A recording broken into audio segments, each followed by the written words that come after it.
বাংলাদেশ সিলেট জেলা বালাগঞ্জ উপজেলা, যেটি শীতলপাটি নামে পরিচিত। আজকের এই ভিডিওটিতে বালাগঞ্জ শব্দটি কোথায় থেকে উৎপত্তি হয়েছে, এর আয়তন কত এবং এখানে কোন কোন গুণীজনদের জন্ম হয়েছে এ নিয়ে বিস্তারিত আলোচনা করব।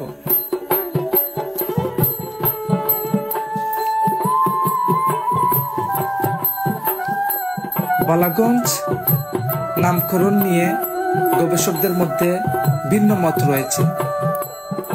কারো মতে এর আদি নাম ছিল কুশিয়ারকুল, যা এখানকার প্রধান নদী কুশিয়ারা পাড়ে উৎপাদিত কুশিয়ার অর্থাৎ আখ থেকে আগত, এবং এ নদীটিও সেজন্য কুশিয়ারা নামে পরিচিতি লাভ করে।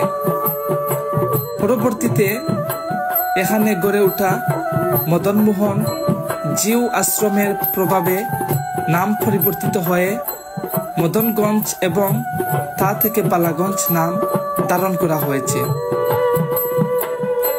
কথিত আছে মদনমোহন জিউ আশ্রমের সেবায়েতগণের হাতে প্রচুর পরিমাণে বালা অর্থাৎ মহিলাদের হাতে পরা বিশেষ ধরনের চুরির মতো অলংকার, যা স্বর্ণ এবং ব্রোঞ্জের তৈরি। এখানে বিপুল পরিমাণে বালা কেনাবেচা হতো বলেই বালাগঞ্জ নামকরণ করা হয়েছে। অনেকেই মনে করেন গুরুত্বপূর্ণ নৌবন্দর হিসাবে এখানে ভালো জিনিসপত্র পাওয়া যেত বলেই এর নাম বালাগঞ্জ রাখা হয়েছে।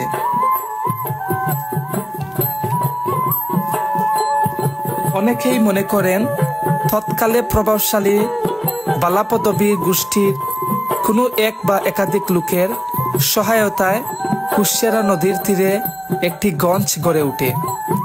প্রতিষ্ঠিত জনগোষ্ঠীর নাম অনুসারে বাজারটির নাম রাখা হয় বালাগঞ্জ। আজ এই বালাগঞ্জ শীতলপাটি নামে বিখ্যাত। বালাগঞ্জ উপজেলার মোট আয়তন 163.15 বর্গ কিলোমিটার, 62.99 বর্গ মাইল। এই উপজেলার উত্তরে রয়েছে দক্ষিণ সুরমা, দক্ষিণে মৌলভীবাজার সদর উপজেলা ও রাজনগর উপজেলা, পূর্বে ফেঞ্চুগঞ্জ উপজেলা এবং পশ্চিমে বিশ্বনাথ উপজেলা। এই বালাগঞ্জের বিখ্যাত জনের জন্ম হয়েছে, তার মধ্যে অন্যতম ছিলেন উপমহাদেশের প্রখ্যাত আলিম শাইখুল হাদিস হজরত মাওলানা আল্লামা নুরুদ্দিন গহরপুরী রহমতুল্লাহি আলাইহি।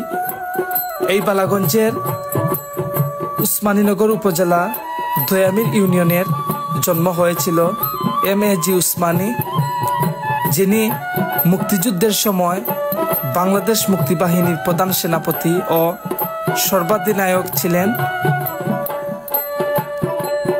এছাড়া এই বালাগঞ্জের জন্ম হয়েছিল রাজা গিরিশচন্দ্র রায়, যিনি ছিলেন সিলেট এমসি কলেজের প্রতিষ্ঠাতা।